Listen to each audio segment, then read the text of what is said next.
morning everyone, and welcome to today's Community Care Smart Assistive Technology webinar episode. I'm Anne Livingston and I'll be Chair and Moderator for today's webinar on Smart Assistive Technology and Vision Impairment. This webinar is the 20th webinar we have produced in a series of sessions being facilitated by Community Resourcing for the Community Care Smart Assistive Technology Collaborative. These webinars have been designed from feedback and requests we have received through the collaborative. Our webinars are bringing together local, national and international perspectives in research and development, as well as focusing on the deployment of smart assistive technology in the community care sector. It is great to have so many in the audience today, and I acknowledge that many of the attendees today have attended all our 20 webinars that we have produced to date. Well done. Thanks again also for the representation we've got from every state and territory, as well as some international visitors that we have on board today. I particularly acknowledge these attendees who are bridging time zones to participate. Those that have attended previous sessions would know that community resourcing has been funded by the Queensland Government to bring together an online community of practice platform for service providers in community care who are interested in collaborating on issues and practices related to smart assistive technology. The community resourcing team has been honoured to be recognised in the Advanced Queensland Innovation Agenda and to have been awarded the ICT Innovative Entrepreneurial Award at the ITAC for this project. It's great to see the level of engagement this project has achieved and the extensive national and international geographic reach we have achieved to date, as you can see from this slide. We've been engaging extensively both on our site but also in a face-to-face capacity, promoting the use of smart assistive technology, as well as engaging extensively on regional activities, both with service providers and consumers. We're really pleased to see such an uptake, an appetite for the uptake of technology emerging. Some other exciting news is that a consumer version of this site is currently in development, as well as enhancing the current site. And thanks for everyone for their feedback. We've taken that on board, and we hope that in the next couple of months you'll see quite a different approach on our site. In all our webinars and our work, please note that neither Community Resourcing or the Department of Communities, Child Safety and Disability Services are promoting or endorsing any particular person, agency or organisation. The webinar serves to inform viewers of examples of various smart assistive technologies in development or in deployment. As attendees at today's session, and in the interests of recording, we have muted your microphones. If you have any questions, these can be added to the right of your screen on the question pane on the dashboard. And there will be an opportunity at the end of this session to go through questions. Any questions that we don't get to in today's session, we'll take on offline and respond to you individually. In this webinar today, you'll be introduced to an array of smart assistive technologies that are being deployed and developed to enhance the lives of people with visual impairment. I'd like to introduce you to our presenter, Dr. Kevin Doughty. Kevin Doughty has been up late on the other side of the world to deliver this webinar from Wales today. Dr. Doughty has been involved in the specification, deployment, implementation and review of smart and electronic assistive technology strategies and models for over 25 years. This role has evolved from both his personal and professional areas of interest in telecare and assistive living sensors and communication system design. He's been involved in trialling and evaluation of pilots and rollout studies, and his career in the sector spans originally as an academic and researcher at the University of Wales, and at the same time he was operating a care facility with his wife. Dr. Doughty is currently the Group Director of the Multi-Centre for Usable Home Technologies based at several UK universities, including Coventry, York and Newcastle. Dr. Doughty has been recently at the forefront of consumer-directed engagement and co-production and co-design projects funded by the UK government. Many of you will know that Kevin has travelled extensively throughout Australia and has been involved in some projects in this country. We welcome you to today's webinar, Kevin. Thank you, Anne. I've been interested in assistive technologies throughout my career, and I believe that the Smart Assistive Technology agenda is relevant to everyone from cradle to grave. However, my interest in vision impairment has focused on my 9-year-old grandson, Joshua, whose father is Australian. He was born blind, and he is a living example of how technology can transform his life. So some of the things I say today and some of the challenges I present are based on those experiences that we continue to live with every day and new technologies that we present to him. I guess though we must put all this in context. To me, an assistive technology could be anything that helps people perform everyday tasks, either easier, safer, or indeed allows them to be performed without someone's help in a simpler way. In the same way, it could help parents or other carers to support their children or their loved ones. The different groupings are well known. I consider there are four groups. One is all about things that we can do to people's houses which could make them smart through some adaptation. And these could be something as simple as a grab rail or something as complex as a level access shower or a stair lift. Portable assistive devices, obviously they're smaller and they're the sort of things that people can take with them to perform actions every day during their lives. The third group, EAT or electronic AT, is quite specific to people who have forms of disability and who need sensory or functional support to perform their activities of daily living. And finally, we have the connected AT agenda. That includes all the tele words, whether it's telecare, telehealth, telecoaching or teleliving.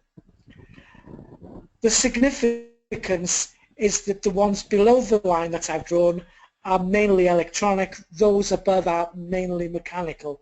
But perhaps more significant is the fact that those on the left need to be planned, designed and implemented slowly and carefully so that they're made to measure.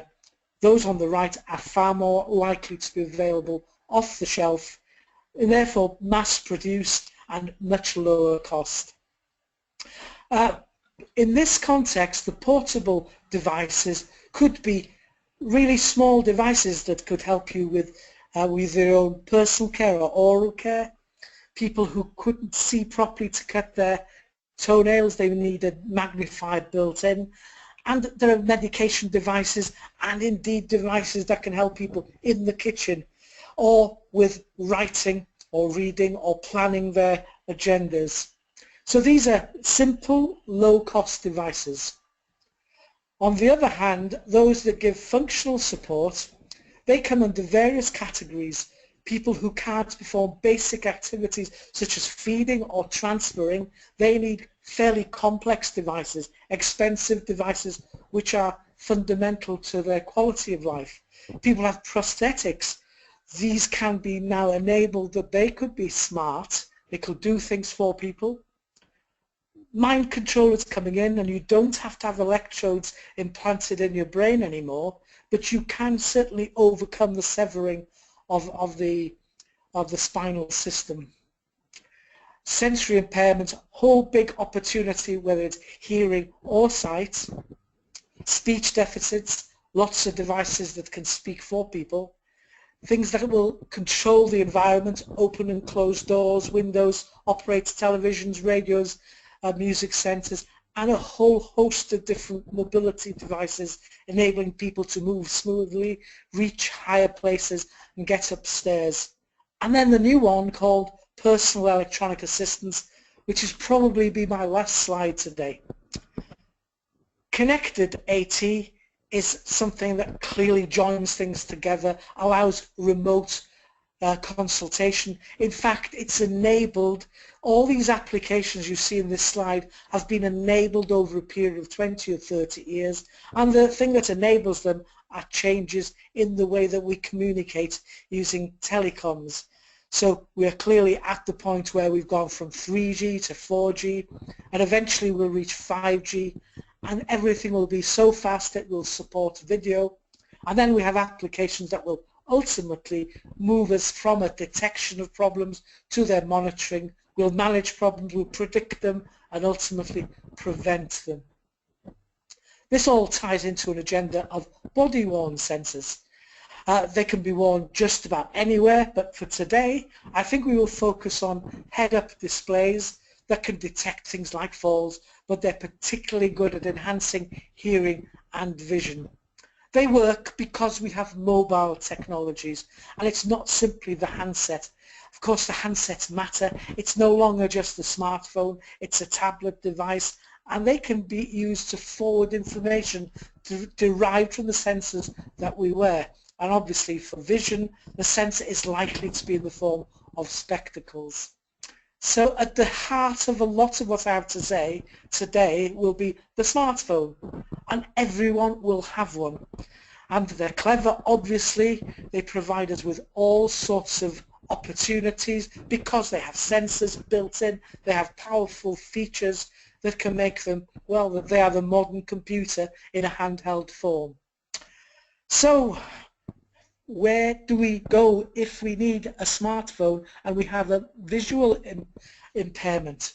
Well, not surprisingly, people will find them useful, people will develop their own, and this is one example from Northamptonshire, the Georgie phone. Actually, it's a basic Samsung phone with some feature settings.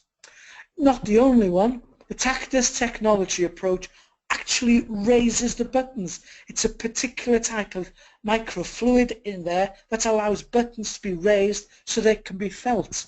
And that means, of course, far less difficulty. You don't have to use a braille type approach. It can actually put up big keys there for people to use.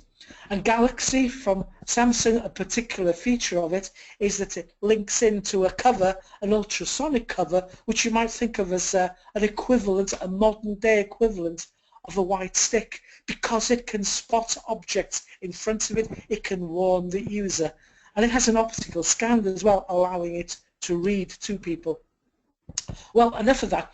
The key to all of these things are the apps.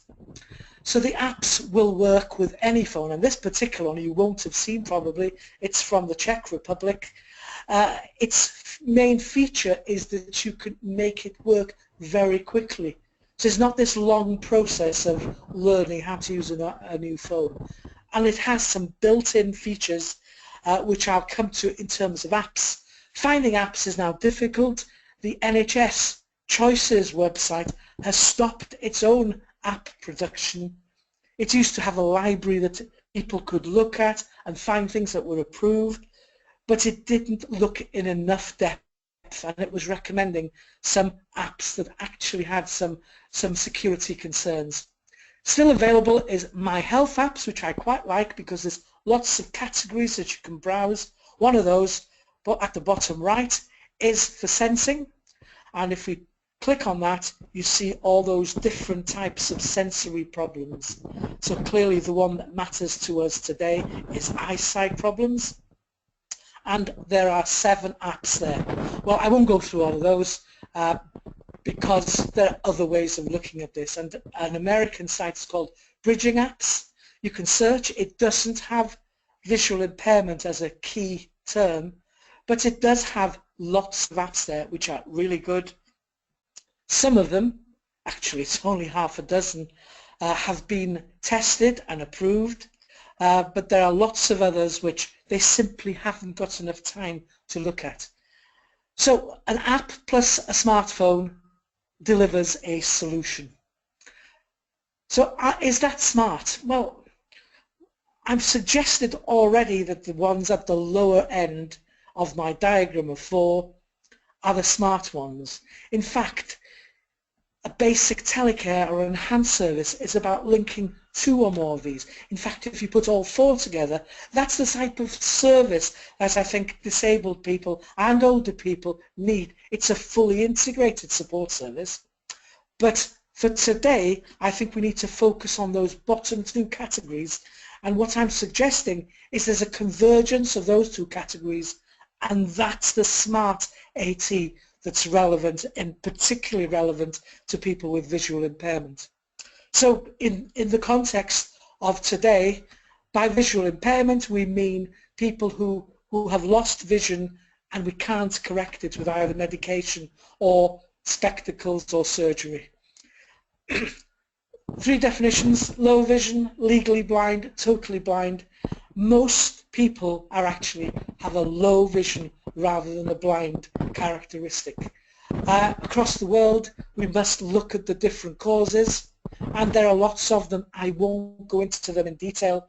These slides will be available to all people who are attending this webinar today, so I don't need to read through everything I've written. But across the world we are talking millions, approaching 300 million people have a visual impairment, increasing rapidly as the population ages. 39 million are actually blind, but 90% of those are blind because of a chronic eye disease, and that implies that it could be prevented in some way. The consequences, they're more likely to be unemployed, so anything we can do to make people move around easier, to be safer, might improve their ability to get a job. They're involved in accidents, whether it's in the house or out of the house, and they're often feeling depressed because they are socially isolated, because they can't engage with many of the activities that the rest of us can. A few statistics for the UK. Just in terms of numbers, over 25,000 children, and that of course includes my grandson. In Australia, slightly different definitions, but the numbers are still big.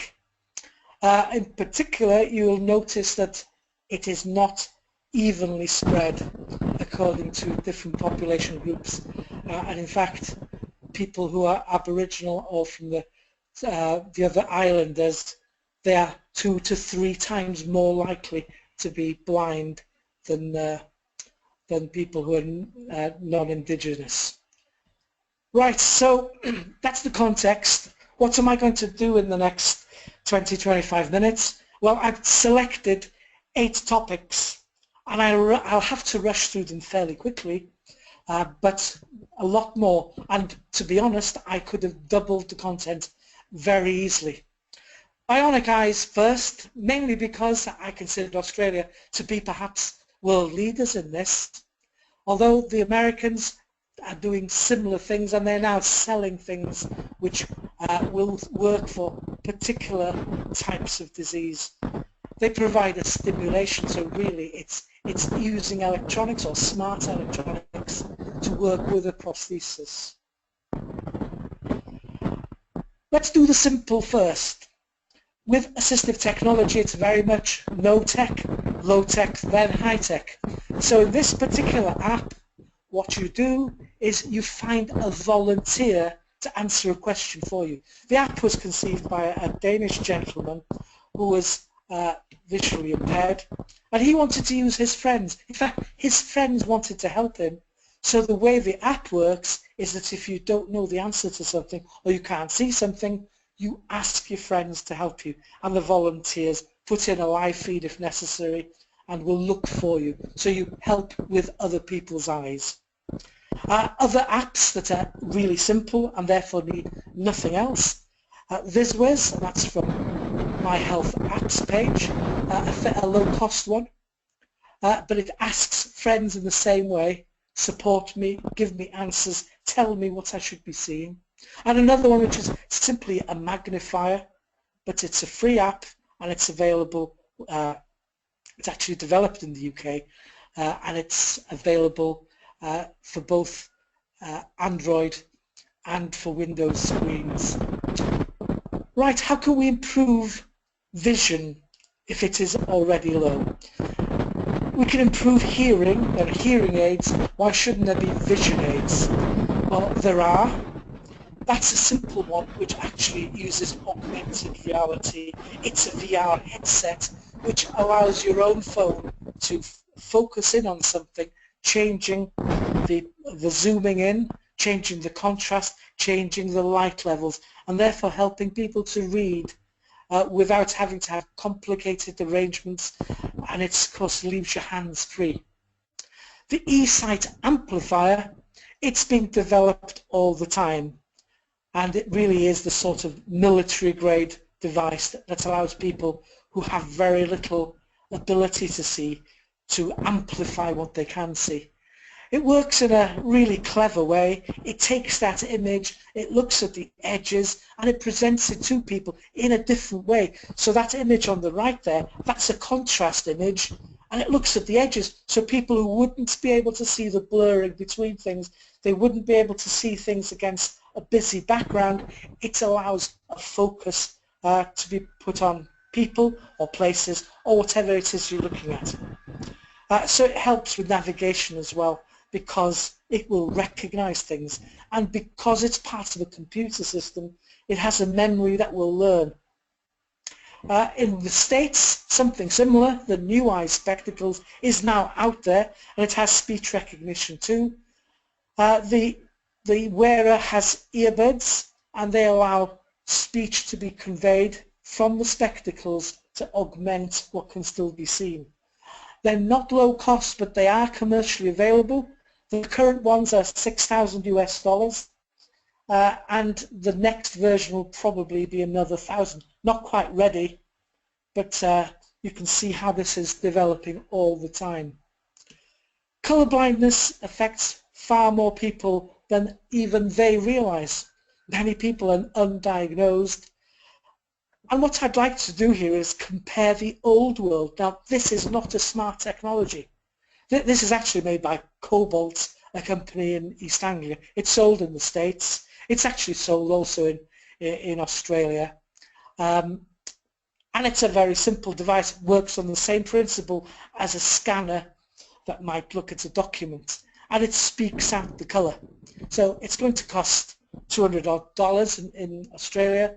It's a one-off device. Can we do the same with an app? Once you have the phone, the answer is yes. And they are just 3 free apps which will do exactly the same as those handheld devices. So the smart technology is the converged device. The phone, the iPhone, the smartphone, with an app that makes it do things. So they can now start replacing individual, possibly expensive devices.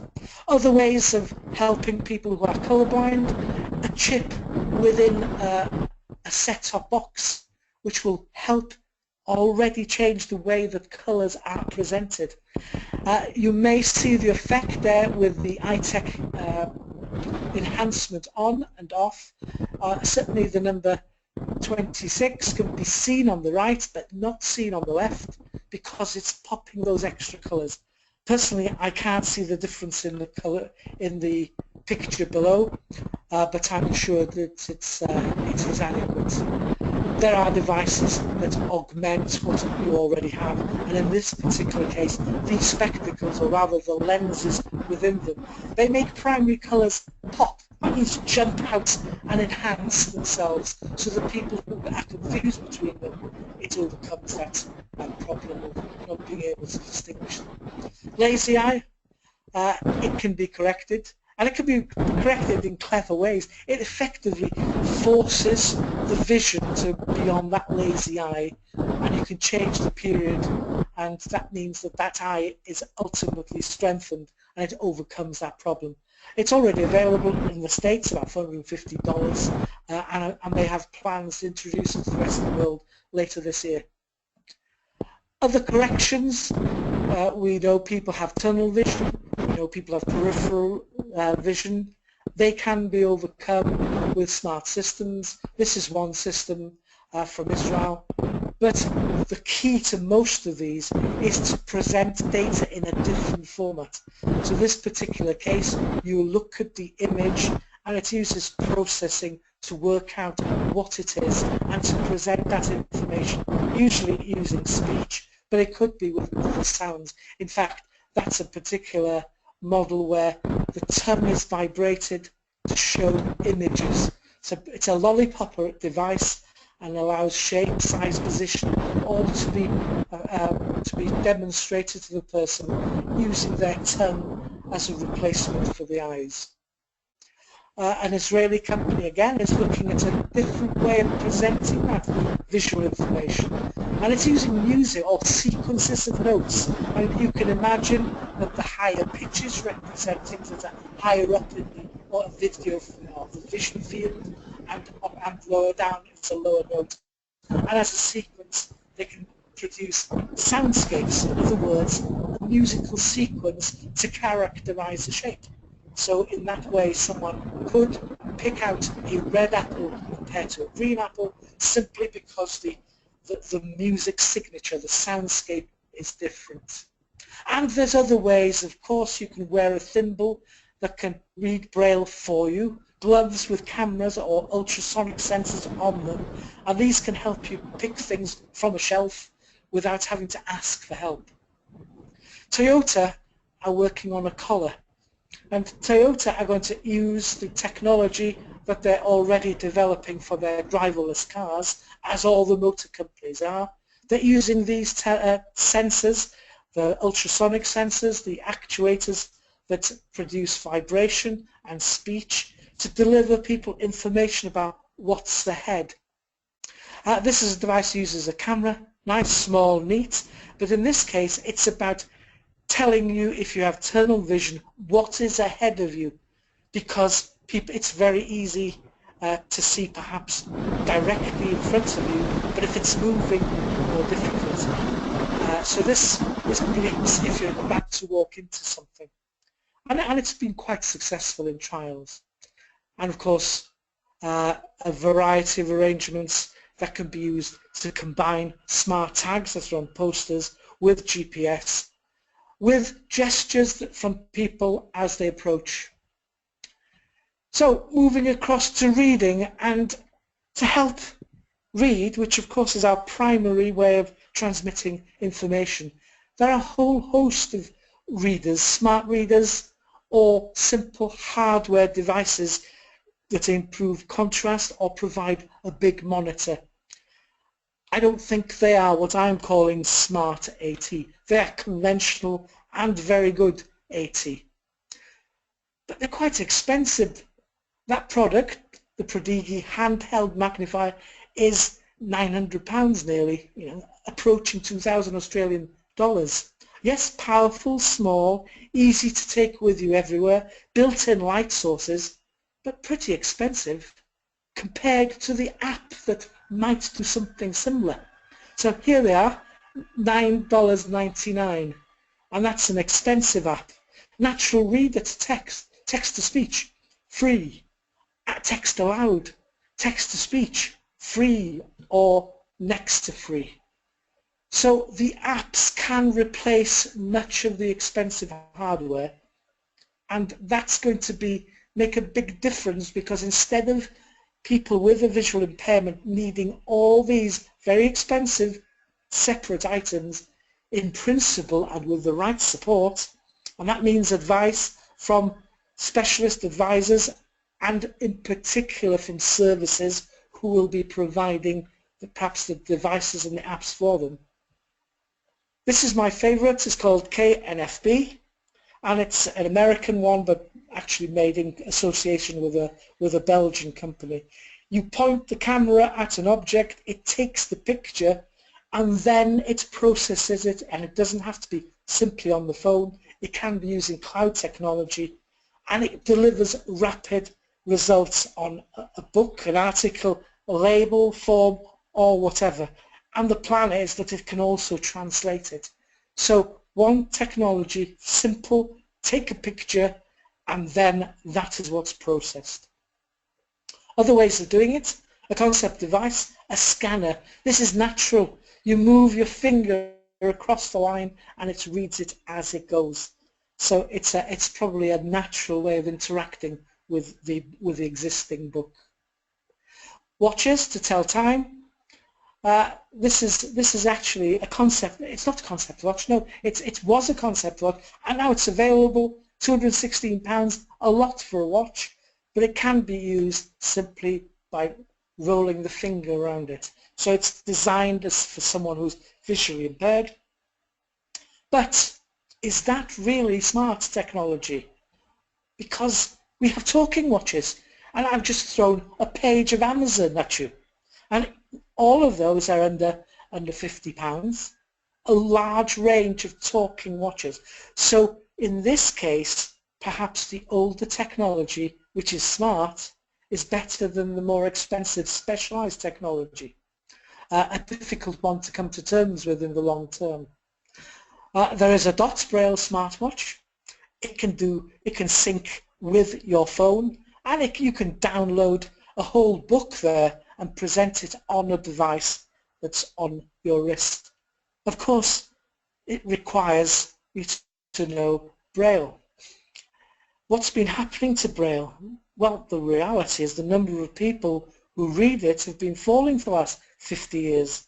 So the question remains, is braille a brilliant technology from the 19th century that will thrive as we move into the 21st century, or will it become redundant as technology makes it cheaper, easier, less cumbersome? Well, this is the price for braille support. That's a note-taker tablet, nearly £4,000. Lovely device. In fact, we could add several different devices in the same way. An e-book reader, European project, never saw the light of day. I don't think it will ever, Anagraph's project, I don't think it'll ever be revived, because there's a clarity that it's for a smaller number of people. A debate I think we need to have. Okay, getting out and about. Banknote identification. Here's a piece of hardware that's been available for the last 5 or 6 years in the United States. It's called iBill, and it allows rapid and accurate identification of a dollar bill, $2 bill, $5 bill, whatever. And it says it can be upgraded for new banknote designs. Only works for American banknotes. But what about the smartphone and app approach? iNote will do it and speak it. No special lighting needed. Don't need the flash from the phone. You only need part of the note, so you could be holding the note with one hand. You don't have to put it into any special holder. So maybe that's the answer. In fact, it's not the only one. The LookTel money reader, it supports 21 different currencies, including the Australian dollar. And there's the iPhone screenshots. I think it's more than simply identifying the note. Maybe the driver is identifying fake notes.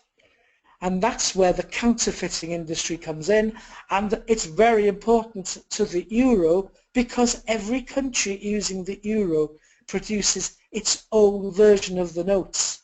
So someone in Ireland handed an Italian euro, they wouldn't know if it looked fake. So we have apps, an identity fake one produced by the Italians, and we have them produced by the Dutch. And in fact, there are another half dozen versions. Right, another big development in the smart world is the world of 3D printing. How is this going to benefit visual impairment? Well, the first thing we can do is start making maps. Maps that have braille, maps that actually have contours. We can separate, distinguish rooms, staircases, and put on a legend there so that they can be all strung in a binder, so at the start of term students get a 3D set of maps rather than a single map, and they can be printed and reprinted quickly using 3D printers. In the same way, there are touch-sensitive 3D maps, and these can speak out, they can be backlit, and when someone presses one point, they can actually press another point and be given the instruction on how to walk there. So we have audio maps that will allow people to navigate new areas. It will tell them a virtual world that they can read about, that they can hear about, they can physically test different drop-off points. And the Harvard system uses that audio in people's ears through a headphone to guide them. A number of different systems for guiding indoors, and I deliberately haven't talked about guiding people outdoors because GPS is now ubiquitous. It's gone from our systems in our cars to every smartphone has such a system. They don't work indoors, so there are lots of systems, including many that rely on beacons. The one on the lower half of the page use these iBeacons, which are effectively Bluetooth type beacons, which communicate with your receiver, which is a phone. So it's telling you where you are all the time. Whereas the sight compass ones are more specific, the instruction sets is better, and they might be used in an establishment to help customers find their ways to the restroom, for example.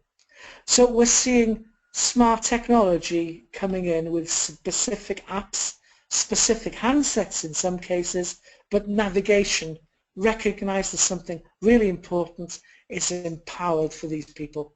And maybe the simple approach, things that we perhaps have done for years, draw a line, well, we can use the app to find that line. So you draw the pattern on a floor and allow people to scan it with their phone and find that app. In fact, we now can use infrared paths instead, so others can't see them. So you can have personal paths, and that's a result of another European project. 3D printing, once more, can we enhance people's lives? Can we not deal with the lower levels of Maslow's pyramid? Can we start improving quality of life by looking at music issues, looking at the fine arts? Well, 3D printing allows any picture, any portrait, any two-dimensional representation to be changed into 3D, allowing blind people to really appreciate it. So from the Mona Lisa through to battle scenes, these are now possible, producing these tactile images that people can really appreciate. And everyone is on social media. People pin their pictures, they tag people and names. Those with visual impairments don't understand what's going on. So Facebook has taken the lead in doing something about this. So it's now using artificial intelligence. It doesn't actually see the picture, of course. What it does is look at a picture and compares it with other pictures it's got in its enormous database. So you see there that picture, obviously a couple in love, maybe on holiday together. It would compare it and say, there are two people, and those two people are wearing sunglasses. They're smiling because I can see an array of teeth. I can see some sky, I can see some sea, I can see water, and it can then describe every image and it speak it out so that someone who has a visual impairment is now part of that world. So they no longer feel so socially excluded, and I think it will improve their quality of life. So to finish, what's the big development ahead? Well, that's a question I ask myself before anyone asks me. I think it will be finding information out through artificial intelligence, through personal online assistants. We have Siri, of course, for the iPhone already. Google Now is a new one, Cortana and M, and indeed Alexa. They're all around. So we have Google Now coming in with something to compete with Siri. Cortana already does. But don't forget about Amazon, Alexa and Echo, because you can ask it all these questions. Alexa, can you find me the paper towels? Where is my timer? Who has just come into this room? It's only a speaker, it's not intelligent, but when you add all the artificial intelligence of cloud computing to it, it means that a person who can't see that world can be part of it simply because they have that smartphone, that example of smart assistive technology in their grasp. Smart assistive technology plus apps, plus cloud computing, plus all that artificial intelligence and knowledge equals improved quality of life, not only for people with visual impairment, but for everyone in society. Thank you for your attention. I'll be happy to take questions, but if you want a copy of the presentation, then this can be provided through community resourcing. If you want the paper that I will be writing on this, it will be my article of the month, and that will be available through the IQTEP website that you see at the bottom. Thank you. Thank you, Kevin. Great presentation today. I just encourage everyone, we've got some questions on the panel and some comments already, but if you do have a question or a comment to ask or to make to Kevin, please pop that on the right of your screen on the question panel. I've got a comment I'll go to first from Patrick. And I understand, Patrick, you're locally in Brisbane, and you just comment to Kevin. Thanks, Kevin. Very inspiring presentation. So thanks, Patrick, for that feedback. I've got a number of questions about Kevin, about availability of equipment in Australia, and so I won't read out them individually and name the products. But can you give us a general broad view of availability in Australia, and then I guess the other issue about purchasing technology abroad, and any comments you'd like to make about service and support issues. Thanks, Kevin. Over to you. Thank you, Anne. I think that the shift towards smart assistive technology is really about how do we remove those obstacles to procurement. You're absolutely right.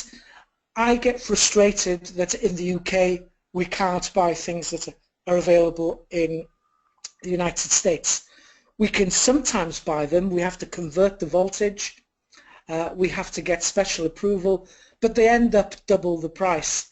And I know, having been to Australia a few times recently, that the same issue is relevant there.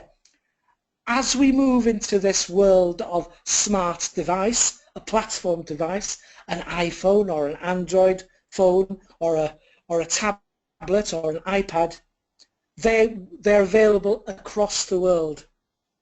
That means it's changed from buying a piece of hardware that needs to be maintained into buying an app. Now, we can all buy apps from the Apple Store or from the Play Store. The question becomes, how is this now part of a service proposition? And that's the one that we're actually quite slow at building up. We are so used to services being all about putting a man somewhere to make something, or asking a lady to go and show someone how to do this properly and train them up. I think the new world is about showing things, how things can be done on the device itself. So this is a cloud-based support system, always available, but the role of the service is one of backing that up with the sort of presence people need, the advice, the independence of provision. And of course, that from a consumer perspective is, if I'm going to invest the huge sum of $10 on an app, is it going to stop working in 6 months? Or is the company who originally sold it, is it going to be bust within 2 years?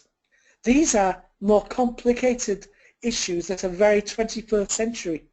And I think we have to make our provision, our service sector more mature. Who's doing it right? Well, I don't think anyone is. But from the perspective of someone who has a disability or someone who needs support, and that might be an older person, it might be a relative, what is it that they want? And the answer is they want trusted sources, people who can say to you, look here and you'll find out everything you need. And isn't that a role of the collaborative, incidentally? That's where the knowledge is, that's where the trust should lie. So I think that to answer the question about availability, I think they'll be available across the world as long as the platform's available.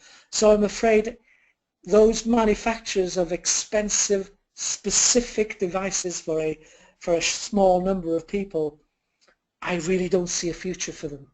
And that's why smart technology, I think, will take over, because it is a numbers game, and hopefully in those numbers there'll be strength to reduce the costs. Thanks, Kevin. I've got a question from Maria. Maria asks, have you got any tips, Kevin, on how to introduce to people and carers who have not really been engaged or have been isolated, in fact, from technology? Any hints for Maria on what some of the first steps might be, Kevin? Thank you. Yes, a very popular topic, not only in Australia but in Europe too. This lack of awareness is one of the biggest hurdles. In fact, it and the fear of the word technology are the things that are slowing down uptake. So I think that there needs to be a whole campaign. I think the government actually, and I think of state and Commonwealth governments, need to be at the forefront of a campaign to break down this technology word, to demonstrate to people that we live with technology, we do our banking with technology, we find a barcode technology every time we visit a supermarket, we book our flights and holidays using technology, and we answer the phone using technology. And the care technology really is no different. And in fact, the people need to be inspired to show it. Examples, we need people to, yes, we need ambassadors of technology. Thanks, Kevin. Kevin, I've got a series of questions around the opportunities to co-design and co-create with individuals who need this sort of assistive technology. I guess I'm going to hand over to you to ask if you know of any particular activities that are occurring. But I just, for the questioners who put those questions on, I would encourage people also to look out in the next couple of months for the consumer portal, where we're going to concentrate our efforts on the little funding we've received to develop that, to put consumers in touch with service providers who are doing great work in particular areas, but also researchers and developers who are looking for opportunities to develop or create technologies along with people who use them. So as we mentioned earlier, we hope to launch in a couple of months that portal, but we've already got a number of consumers who are engaging with providers and also developers and technologists, and we'll showcase some of those case studies when we launch the consumer portal. Kevin, any comments? I know there's a number of European funded projects that are concentrating on co-design principles? Yes, Anne, you're right. I don't think people would get approval for any project unless they included a big element of co-design or co-production. And you know, it's so important when the viability of a product is so uncertain. When the half-life of a product is probably only 2 years, you have to get it right before you launch. And that means having not 2 or 3 people to help you, but having dozens or even hundreds if possible. The co-design through video consultation is now the buzz term.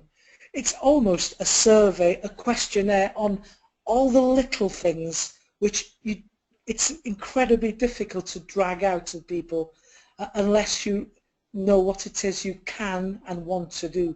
So it is about what is the problem and working out, you know, what is it you want, and our assessment tools guide us in this way. What is it? What's the goal? What do you want out of life? Is it to visit your aunt in Perth that you haven't been able to get to for the last 20 years? Or is it something as simple as seeing the sun go down over the beach? You know, it is, everyone has that almost bucket list of needs, but they also have things that block them. So the co-design process is about what really people want and what is really standing in their way. So even if it's a relatively simple product, you have to look at all the things that will stop you using it. And if you get 20 people in a room, they'll have 20 different reasons why what you've given them to try won't work. So it's the science of the numbers, and it's of absolute freedom to say what you want, and don't expect to end up with anything like you originally conceived. You have to end up with something which everyone likes. In terms of numbers, you know, how do you show someone? Well, these days, 3D printers, lots of imagination. You can make a space model easily at low cost, and to me, that would be the start of any co-production problem. Get your prototype in a form factor that people can pass around the room, that they can turn upside down, that they can pull it apart, because then they feel as if they are part of the project and not some group who've just come in to say yes or no at the end. Thanks, Kevin. I've got one final question that we've got time to go to, and thanks, Grant, for posting this question. Grant indicates he's got a client from a remote location who's lost her peripheral vision due to ABI accident. She subsequently held her driver's licence, but it was cancelled due to having no peripheral vision. She needs her licence for continued employment. Are there any special glasses or adaptive equipment available for her to access to enable her perhaps to get her licence back? Perhaps Grant's saying maybe you might consider this, and we'll give you his email address to respond.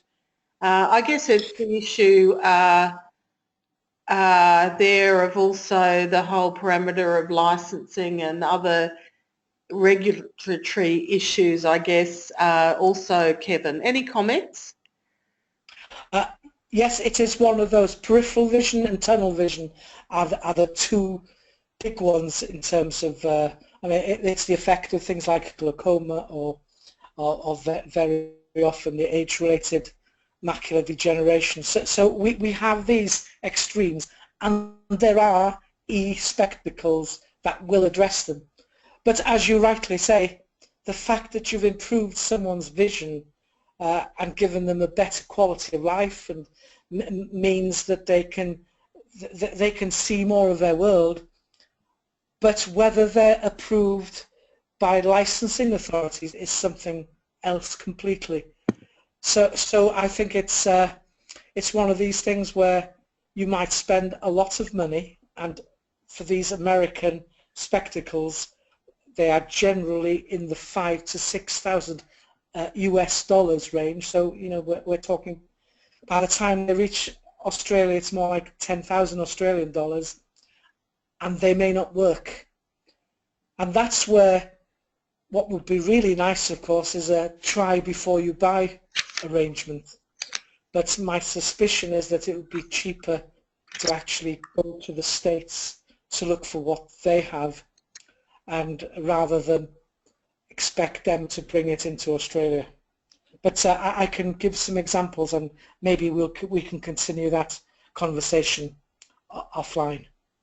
Thanks, Kevin. We're out of time for today's webinar. So thanks everyone for the questions, and those questions I haven't got to, I will certainly pass those on to Kevin and post them on the collaborative site. We've got some upcoming seminars and webinars for August, and you'll see some of the topics on your screen now. Just remind everyone you can register free of charge for these at www.satcommunity.com.au. I'd particularly like to thank a number of people involved in today's webinar production. In the background, the Community Care Smart Assistive Technology Collaborative Project Team led by Liz Dodd, and I'd like to thank Liz and her team for putting together the production today. Also, we have a reference group that advises the development of this project, and individually all of those members of the reference group provide a tremendous voluntary support to the development of this service. I'd specifically like to thank the Queensland Government for their seed funding to put together this initiative, and focus particularly on thanking our presenter today, Dr. Kevin Doughty. Kevin, thanks once again for your contribution, and once again for your willingness to work such late hours into the night to be able to join us in our business hours today. Thanks everyone. We look forward to welcoming you to the next webinar.